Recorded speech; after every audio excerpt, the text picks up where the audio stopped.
तीनों स्त्रियां बैठी हुई हैं, क्योंकि बहस तो इनमें पहले से ही छिड़ी हुई थी। और क्या बहस थी? इनमें बहस ये छिड़ी हुई थी कि सबसे बड़ी पतिव्रता हमारी। नारद से पूछिए, नारद बताओ ना, सबसे बड़ी पतिव्रता कौन है? तो नारद कुछ बोले नहीं, वहीं के वहीं खड़ी रही।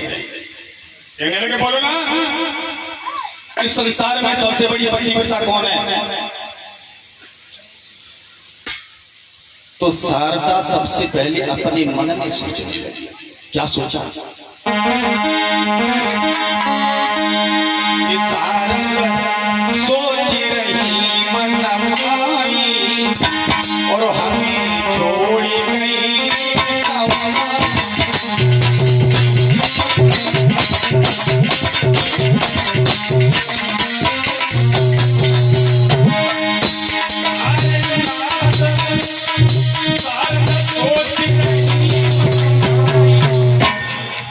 और वो हमें छोड़ कहीं।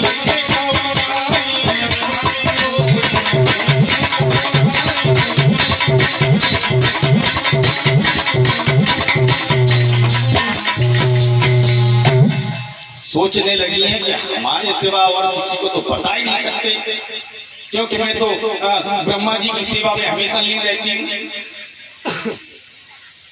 जो वो कहते हैं वो मैं करती हूँ। पार्वती कुछ और सोचने लगी। क्या सोचा? सुनो। सबसे न्यारी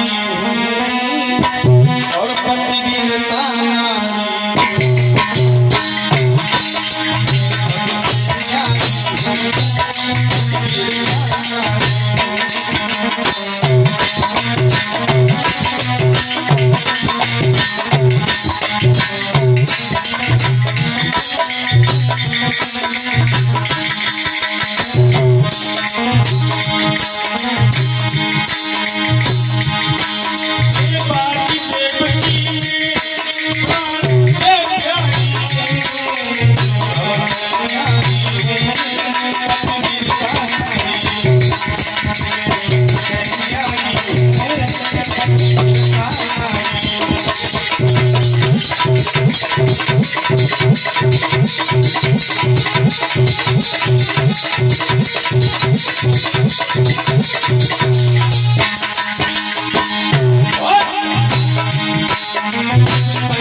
सोचने लगी है। और ऐसी ही बात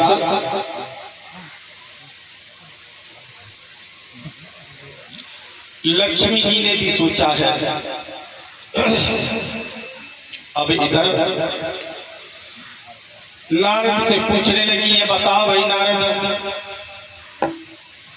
कौन है सबसे बड़ी पतिव्रता? नारद कहने लगे, हमसे न पूछो, बताओ ना। तो नारद कहने लगे, देखो, सबसे बड़ी पतिव्रता इस संसार में केवल एक ही है। कौन? अत्रि मुनि की पत्नी अनुसुईया। और इतनी जैसे ही बात सुनी महाराज, ये तीनों देवियां चले गई।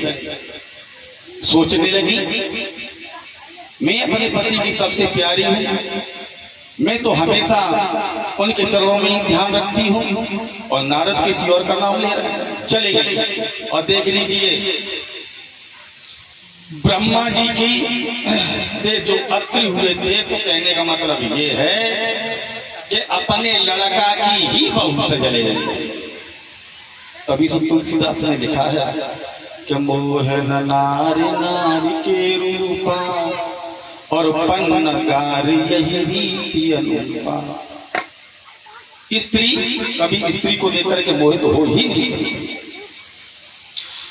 इधर जैसे इतनी बात गई है, तीनों देवियां पहुंच गई हैं, अपने अपने पति के पास एक बात गई है, कुछ भी करो लेकिन उस अनुसुईया के शब्द को डिगा करके आओ। देवता कहने लगे, कैसी बातें कर रही हो? और जब ये तीनों नहीं मानी,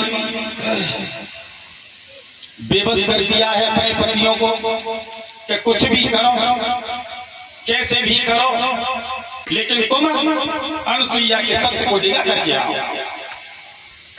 जब नहीं मानी तो तीनों देवता चले गए।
और पहुंच गए अनुसुईया के पास में, और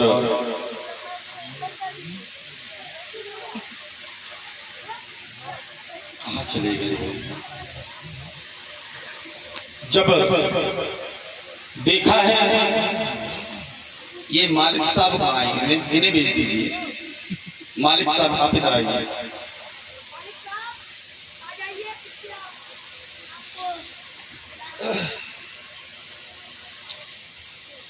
बोलिए गोविंद भगवान की। इधर देवता चले हैं तीनों, और अनुसुईया के पास में पहुंच गए।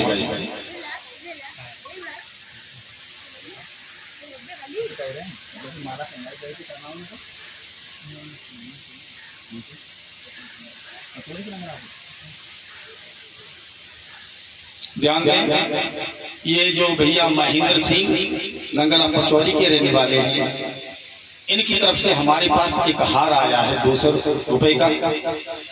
तो भगवान से हमारी यही प्रार्थना है कि इन भैया को हार में दे, आहार में दे, रोजगार में दे, परिवार में दे, व्यापार में दे।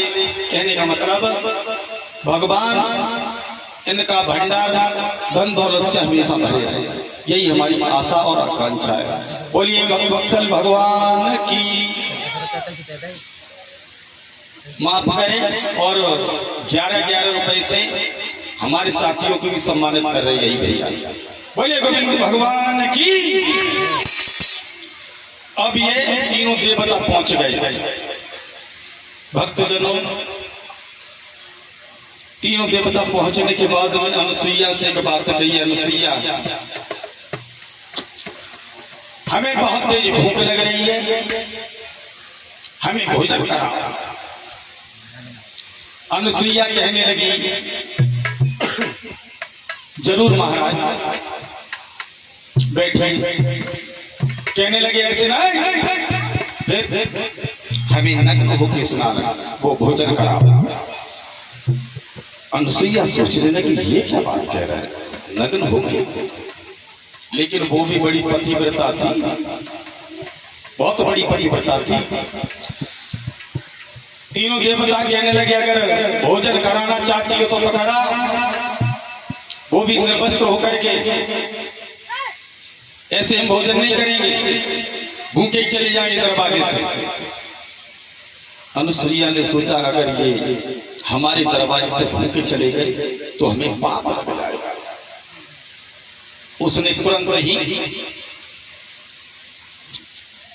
अपनी कोठरी के अंदर गई है, जल का लोटा लेकर के आई और तीनों देवताओं के ऊपर छींटा मारा। और जैसे ही छींटा मारा तीनों देवता 2-2 महीना के बच्चा बन गए। अनुसुईया ने उन्हें दुग्ध पान कराया और अपनी ही कुटिया में रख लिया। अब इधर बहुत दिन हो गए, बहुत दिन हो गए, लेकिन तीनों देवता नहीं पहुंचे अपने घर। अब देवियां बड़ी परेशान, सोचने लगी अब क्या करें, हमने तो परीक्षा लेने के लिए भेजा था लेकिन वो तो वहीं रह गए। तब तक नारद पहुंच गए, कहने लगे भैया क्या बात है, बड़ी दुखी दिखाई पड़ रही हो। कहने लगे नारद तीनों देवता गए थे लेकिन वापस अभी तक लौट करके नहीं आए, 6 महीने हो गए। नारद बोले और भेज दो परीक्षा लेने के लिए। जाकर के देखो 6-6 महीने के बालक पड़े बने हुए। और जो ही बड़ी बात सुनी तीनों देवियां भाग करके पहुंच गई, हाथ जोड़े अनुसुईया के पैरों पर गिर पड़ी, कहीं भैया हमारे पति को लौटा दो। अनुसुईया कहने लगी तुम्हारे पति भाई हमारे यहाँ तो है नहीं। एक बात कही है, तुम तो ब्रह्माणी हो, हाँ माँ, और तुम भोले बाबा की पत्नी हो, हाँ, तुम लक्ष्मी जी हो, हाँ, यहाँ तो नहीं आए। अब और ज्यादा परेशान, कहने लगे भैया हमने यही भेजे थे, हमसे बहुत बड़ी भूल हो गई, बहुत गलती हो गई, हमें क्षमा कर दो, लेकिन हमारे पति को लौटा दो। अनुसुईया कहने लगी परेशान हो, वे पालना में सोए रहे, ले जाओ, जिसकी पति ये पहचान लो। तो तीनों देवियां बड़ी उदास कहने लगी भैया ये मेरे पति नहीं है, फिर मैं ये पति नहीं लूंगी। हमारे पति 6-6 पटके अच्छे छोटे छोटे लगा और बोली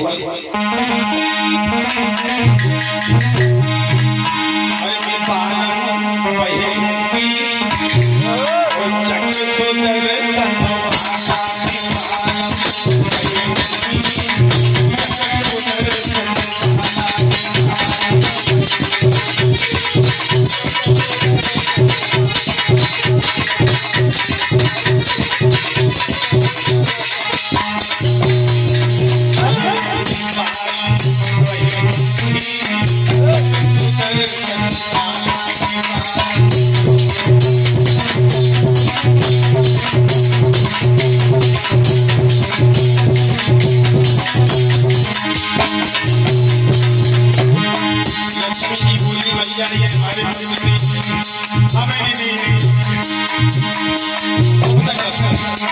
सती बोली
मैया हमारे पतियों को पहले जैसा बना है, मुझे ये नहीं चाहिए।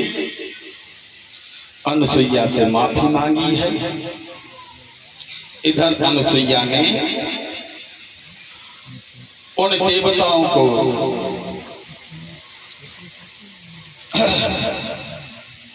पहले जैसा बनाया है और तीनों देवता मां अनुसुईया के चरणों में गिरने के बाद में उनसे माफी मांगी है।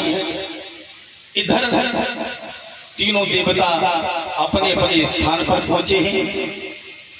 अपनी तीनों देवियों को साथ में लेने के बाद और यहां से कथा चलेगी यदुवंश की आगे। उससे पहले एक लाइन का कीर्तन बोल लो सब लोग।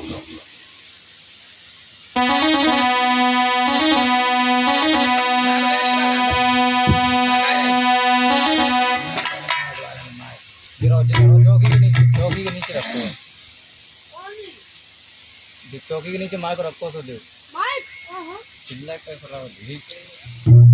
सब लोग बड़े प्रेम से बोलेंगे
देखो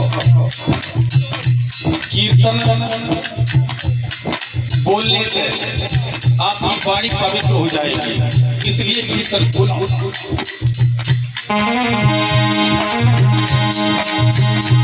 बंद करवाई तो बताया, बंद करवाई।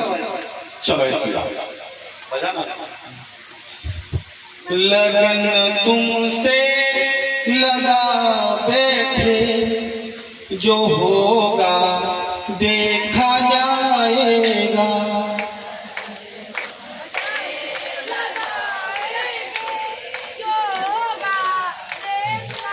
चलो आवाज स्लो करेंगे, ज्यादा बता रहे हैं।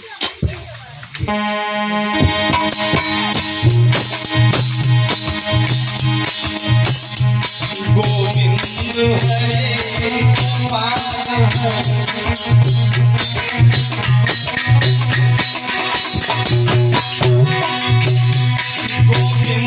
हरे गोपाल हरे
बोलिए गोविंद भगवान की।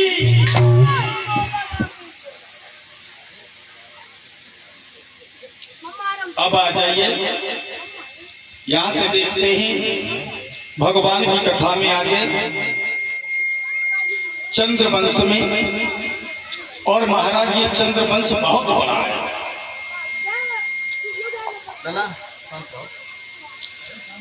अगर चंद्रवंश की सारी कथाएं सुनाई जाए तो कम से कम 7 दिन इनमें ही लग जाएगा। हाँ, चंद्रवंश में ये मान लो कि इतनी कथाएं हैं कि अगर लगातार कही जाए बड़े मन से और सब लोग सुने में तो बहुत समय लग जाएगा। और ये चंद्रवंश बहुत ही पवित्र आख्यान है।